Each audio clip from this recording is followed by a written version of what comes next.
Hello sa inyo guys, ako nga pala si Ryan Official. So ngayon ay may bago akong tips na kung papaano makakuha ng free diamond sa Mobile Legends gamit ang Joy It.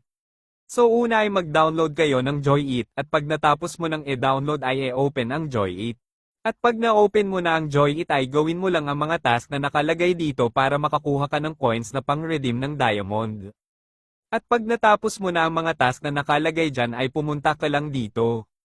Tapos pag may makita ka dito na red na bilog o ano ay pindutin mo lang yon at isulat mo lang ang code na ito para makakuha ka ng coins, tapos ang maganda pa dun ay pagkakuha mo ng code na yon ay pwede ka agad maka-redeem ng 5 diamond.